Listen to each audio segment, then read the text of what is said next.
Welcome to the Enchanted Library, where we turn the pages of books, beautiful and old, living and magical. It's time to curl up, get cozy, and join us on an adventure.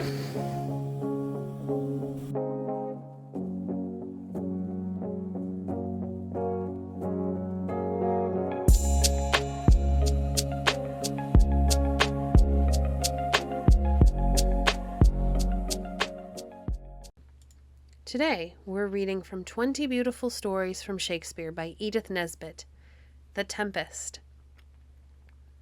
Prospero, the Duke of Milan, was a learned and studious man who lived among his books, leaving the management of his dukedom to his brother Antonio, in whom indeed he had complete trust. But that trust was ill rewarded, for Antonio wanted to wear the duke's crown himself, and, to gain his ends, would have killed his brother but for the love the people bore him. However, with the help of Prospero's great enemy Alonso, King of Naples, he managed to get into his hands the dukedom with all its honor, power, and riches. For they took Prospero to sea, and when they were far away from land, forced him into a little boat with no tackle, mast, or sail. In their cruelty and hatred, they put his little daughter Miranda, not yet 3 years old, into the boat with him, and sailed away, leaving them to their fate. But one among the courtiers with Antonio was true to his rightful master Prospero. To save the duke from his enemies was impossible, but much could be done to remind him of a subject's love. So, this worthy lord, whose name was Gonzalo, secretly placed in the boat some fresh water, provisions, and clothes, and what Prospero valued most of all, some of his precious books. The boat was cast on an island, and Prospero and his little one landed in safety. Now this island was enchanted, and for years had lain under the spell of a fell witch Sycorax, who had imprisoned in the trunks of trees all the good spirits she found there. She died shortly before Prospero was cast on these shores, but the spirits, of whom Ariel was the chief, still remained in their prisons. Prospero was a great magician, for he had devoted himself almost entirely to the study of magic during the years in which he allowed his brother to manage the affairs of Milan. By his art he set free the imprisoned spirits, yet kept them obedient to his will, and they were more truly his subjects than his people in Milan had been. For he treated them kindly as long as they did his bidding, and he exercised his power over them wisely and well. One creature alone he found it necessary to treat with harshness. This was Caliban, the son of the wicked old witch, a hideous, deformed monster, horrible to look on, and vicious and brutal in all his habits. When Miranda was grown up into a maiden, sweet and fair to see, it chanced that Antonio and Alonso, with Sebastian his brother, and Ferdinand his son, were at sea together with old Gonzalo, and their ship came near Prospero's island. Prospero, knowing they were there, raised by his art a great storm, so that even the sailors on board gave themselves up for lost. And first among them all, Prince Ferdinand leaped into the sea, and, as his father thought in his grief, was drowned. But Ariel brought him safe ashore, and all the rest of the crew, although they were washed overboard, were landed unhurt in different parts of the island, and the good ship herself, which they all thought had been wrecked, lay at anchor in the harbor whither Ariel had brought her. Such wonders could Prospero and his spirits perform. While yet the tempest was raging, Prospero showed his daughter the brave ship laboring in the trough of the sea, and told her that it was filled with living human beings like themselves. She, in pity of their lives, prayed him who had raised the storm to quell it. Then her father bade her to have no fear, for he intended to save every one of them. Then, for the first time, he told her the story of his life and hers, and that he had caused the storm to rise in order that his enemies, Antonio and Alonso, who were on board, might be delivered into his hands. When he had made an end of his story, he charmed her into sleep, for Ariel was at hand, and he had work for him to do. Ariel, who longed for his complete freedom, grumbled to be kept in drudgery. But, on being threateningly reminded of all the suffering he had undergone when Sycorax ruled in the land, and all the debt of gratitude he owed to the master who had made those sufferings to end, he ceased to complain, and promised faithfully to do whatever Prospero might command. "Do so," said Prospero, and in 2 days I will discharge thee."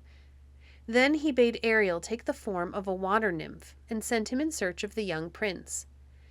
And Ariel, invisible to Ferdinand, hovered near him, singing the while, "Come into these yellow sands, and then take hands, curtsied when you have, and kissed, the wild waves whist, footed featly here and there, and sweet sprites the burden bear."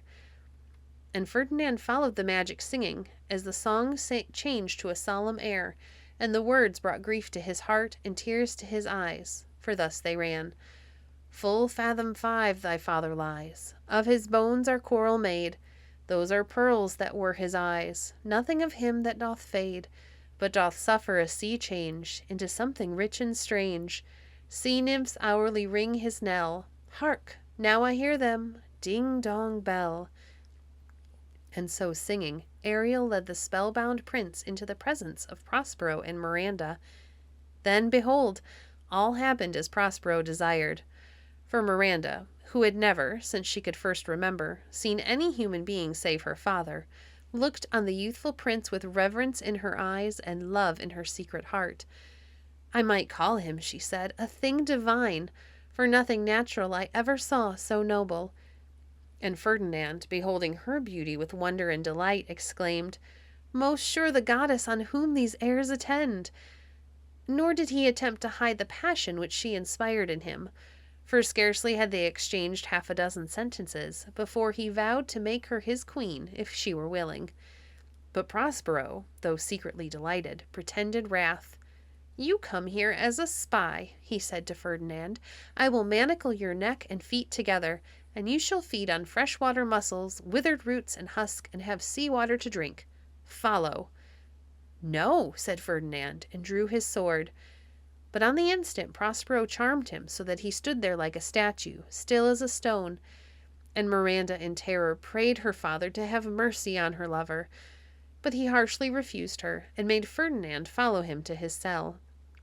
There he sent the prince to work, making him remove thousands of heavy logs of timber and pile them up. And Ferdinand patiently obeyed, and thought his toil all too well repaid by the sympathy of the sweet Miranda. She in very pity would have helped him in his hard work, but he would not let her.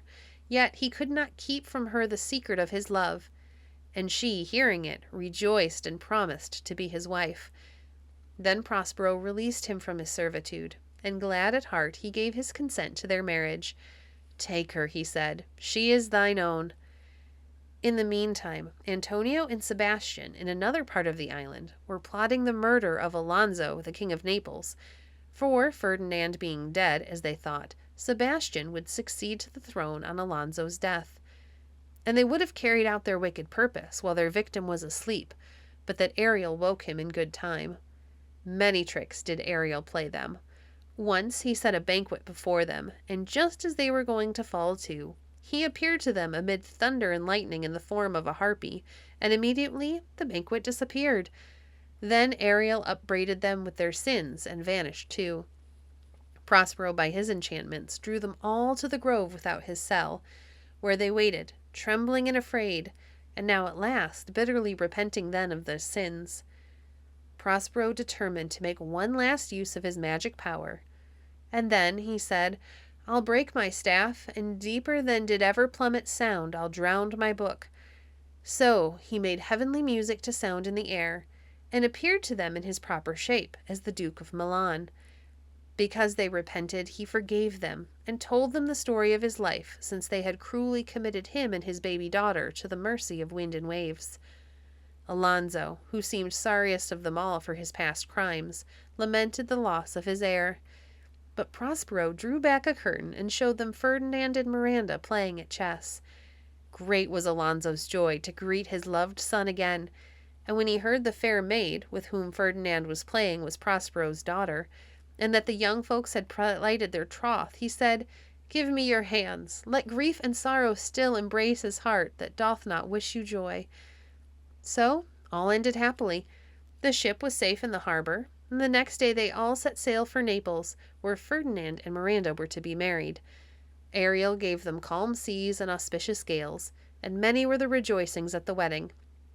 Then Prospero, after many years of absence, went back to his own dukedom, where he was welcomed with great joy by his faithful subjects.